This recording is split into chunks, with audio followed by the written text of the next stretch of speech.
জলা জমি ভরাট করা যাবে না। সরকারের এই নির্দেশকে উপেক্ষা করে কানাইপুর গ্রাম পঞ্চায়েতের উপপ্রধানের বাড়ির কাছেই চলছে জলা জমি ভরাট। সব দেখেও চুপ প্রশাসন। 4 লক্ষ টাকা পঞ্চায়েতকে দিতে হবে ঘুষ, এই শর্তেই দীর্ঘদিন ধরে থাকা একটি দেবত্ব জলা জমি ভরাট করে দোকান তৈরির কাজ চালাচ্ছে কেন্দ্রীয় বাহিনীর কর্মী একে পাণ্ডে। আগের বোর্ডের পঞ্চায়েত প্রধান জলা জমি ভরাট আটকে দিয়েছিলেন, কিন্তু নতুন বোর্ড হওয়ার পরেই আবার রমরমিয়ে শুরু হয়েছে জলা জমি ভরাট। আর দীর্ঘদিন কানাইপুর বিশালক্ষী মন্দিরের সামনে পুরনো এই জলা জমি ভরাট হচ্ছে দেখে ক্ষোভ প্রকাশ করেছে এলাকার বাসিন্দারা। এই বিষয়ে জলা জমি যিনি কিনেছেন সেই কেন্দ্রীয় বাহিনীর কর্মী একে পাণ্ডে বলেন, তিনি পঞ্চায়েতে প্ল্যান পাশের জন্য গেছিলেন। সেখানে তার থেকে প্রথমে 20,000 টাকা ডেভেলপমেন্ট ফিজ নেওয়া হয়। তিনি লোন করিয়ে কাজ করছেন আর পঞ্চায়েতকে এত টাকা দিয়েছেন। এখন কাজ বন্ধ হলে তার আত্মহত্যার পথ বেছে নিতে হবে। তিনি দেশ রক্ষার কাজ করেন আর তার থেকেই এভাবে ঘুষ নেওয়া হচ্ছে। এলাকার লোক কেউ বলছে না, শুধু গ্রাম পঞ্চায়েত বলেছিল আগে, আবার তারপরে ট্যাক্স কাটলো, তারপরে বললো ঠিক আছে সব কিছু তোমার ঠিক আছে। হ্যাঁ, তারপরে আমি বললাম যে আমাকে প্ল্যান দিয়ে দাও, বলে প্ল্যানে আমি সই করবো না, তুমি যাও আগে ভিডিও থেকে প্ল্যান করে নিয়ে আসো। প্ল্যানে সই করবেন না কেন আমি জিজ্ঞেস করলাম, বলছেন না আমি করবো না। ঠিক আছে, আমি 50,000 টাকা এদেরকে ডোনেশন দিলাম। ওটা স্লিপ দিয়েছে? না, স্লিপ দেয়নি। অন্য লোক থেকে থার্ড পারসন ওকে জামা কাপড়গুলো কিনে বাঁটো তোমরা, তারপরে হবে। তারপরে এখন 2 লাখ 4 লাখ টাকা চাইছে আমার থেকে। আমি পথে চাকরি করি, আমি কি করব?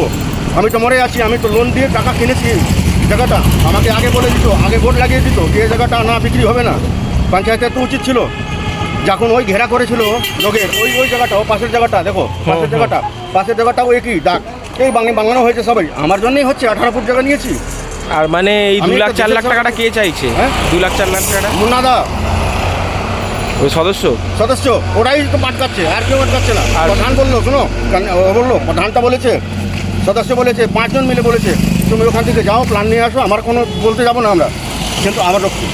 আর মানে টাকাটা যে 2 লাখ 50,000 টাকা কাকে দিয়েছেন? 5,000 টাকা একজন আমার আছে যে মাঝখানে ছিল, ওরা দিয়ে কাপড় জামা কিনে সব বললো ঠিক আছে তোমরা এই হয়ে যাবে। মানে 50,000 টাকা কাপড় জামা কিনতে দিতে হয়েছে পঞ্চায়েতকে? ওরা কিনে দাও একটু পঞ্চায়েতে, আমরা বাঁটবো। ওরা বাঁটলো। আচ্ছা, আর 2-4 লাখ টাকাটা পঞ্চায়েত থেকেই চাইছে? আর চাইছে। আচ্ছা, আপনি কি করেন? আমি ফোর্সে চাকরি করি। মানে আপনাকে কেউ জানায়নি যে এটা ভিটি জমি এখানে কাজ করা যাবে? স্যার আমাকে এখন ট্যাক্স কাটলো কারেন্ট, এখনই কেটেছে, আপনি দেখেন এখনই কেটেছে। আমার কোনো দোষ নেই। আমি যেখানে কাজ করছি এখানে ভাড়াট আগেই ছিল। পিছনে একটু জল আছে, যে নালা জল আসছে, কোনো পুকুর নেই। এখন বললে মুখে পুকুর কী করে হবে? আমি এখানে থাকি, বাসাইতে থাকি। আমি ঘর করার জন্য একটা নিয়েছি। আমার লোনে টাকা এটা জানো 3 লাখ টাকার ব্যাজ হয়ে গেছে 1.5 বছরে। আমি মরে যাচ্ছি স্যার। আমার আত্মহত্যা করার কোনো নেই, আত্মহত্যা করে নেবো, আর কিছু নেই। এটা আটকালে আমি এখন আপনাকে নিজে আত্মহত্যা করে নেব। এই বিষয়ে স্থানীয় পঞ্চায়েত সদস্য পিন্টু চক্রবর্তী বলেন, ওই জায়গাটা দীর্ঘদিন ধরেই পুকুর ছিল, তিনি জানতেন, তাই তিনি প্ল্যানে সই করেননি। এটা ব্যাপারটা হচ্ছে, এটা যখন ট্যাক্স কাটতে এসেছিল আমার কাছে সই করার জন্য, আমি তখনই করিনি, আটকে দিয়েছিলাম। আটকে দেওয়ার পর তখন আমরা বললাম যে 20 থেকে 25 বছরের সার্চিং রিপোর্ট দিলে আমরা ট্যাক্স দেবো, তার আগে আমরা কোনো ট্যাক্স নেব না। তা সে নিয়ে এসছে আমার কাছে, সেই তার ডকুমেন্টস আমার কাছে আছে, ও দিয়েছিল, তারপরে আমরা ট্যাক্সটা কেটেছি। কিন্তু ও যখন আবার এখানে ভরাট করতে গেছে তখন আমি গিয়ে এখানে আটকেছি, এবং আশেপাশে সব দোকানদাররা জানে। তো ও বলেছে না, এটা পঞ্চায়েতে আমি প্ল্যান জমা দিয়েছি। তো আমি যখন বললাম যে প্ল্যান জমা দিয়েছি, আমি সদস্য সই করিনি, এটা কিন্তু আমি করতে দেবো না। তারপরে প্রধান উপপ্রধান এসছে, কাজ বন্ধ করে দিয়েছে। কাজ এতদিন বন্ধ ছিল, এবং ও তখন আমাদের বললো যে আমি হাই অথরিটি থেকে প্ল্যান পাস করে নিয়ে আসবো। তখন আমরা বললাম ঠিক আছে, যদি হাই অথরিটি প্ল্যান পাস করে তখন দেখা যাবে, কিন্তু আমরা প্ল্যান পাসও করবো না। এইটা এইভাবেই থাকবে, ভরাট করতে পারবেন না। এই বিষয়ে পঞ্চায়েতের উপপ্রধান ভবেশ ঘোষ বলেন, তিনি পঞ্চায়েত থেকে কোনো প্ল্যান পাস করেননি, যেহেতু ওখানে পুকুর ছিল সেই কারণেই তারা প্ল্যান পাস করেননি। না দেখুন, আমরা যখনই আমাদের চোখে পড়েছে, আমাদের পঞ্চায়েত যেখানে সদস্য ছিল তিনি পুরো কাজটা আটকেছে, তারপরে আমি প্রধান এসে কাজটা পুরো আমরা আটকে দিয়েছি। আমরা প্ল্যান দেখতে, প্ল্যান আমাদের কাজ ভরাট করছিল, আমরা তখন কাজটাকে প্রথমে আটকে দিই।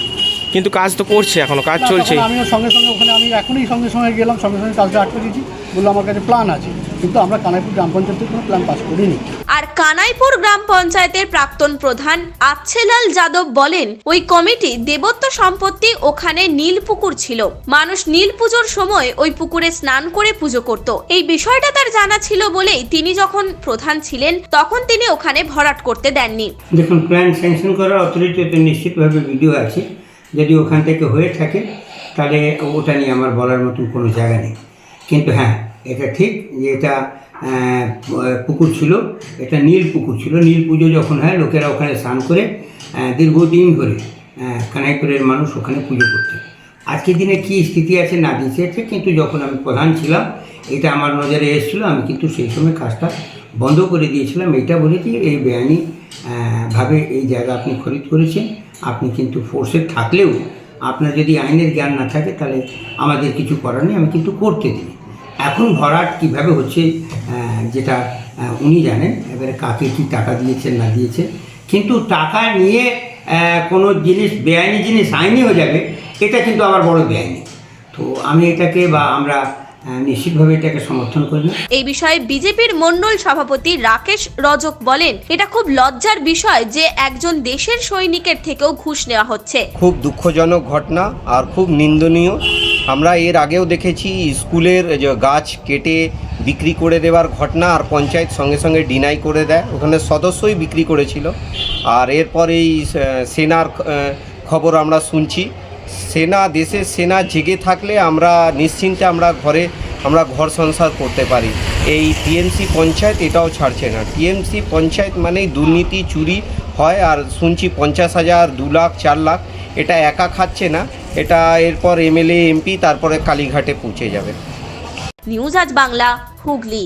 নিজের পছন্দ মতো বাইক কিনতে চান? তাহলে আজই আসুন হুগলি জেলার সর্ববৃহৎ হিরো অনুমোদিত শীততাপ নিয়ন্ত্রিত ডিলার সুপার অটোয়। এখানে রয়েছে নিত্য নতুন বাইকের সম্ভার, অত্যাধুনিক বাইক সার্ভিসিং এর সুবিধা ও পাচ্ছেন হিরো কোম্পানির অরিজিনাল স্পেয়ার পার্টস। এছাড়াও এখানে সমস্ত পেট্রোল ডিজেল গাড়ির ধোঁয়া পরীক্ষাও করা হয়। আমাদের ঠিকানা ভীমপুর, তারকেশ্বর, হুগলি। ফোন নাম্বার 9434026200 এবং 9289922801। তাই বলি, পছন্দের বাইক আপনার আর পরিষেবা সুপার অটোর।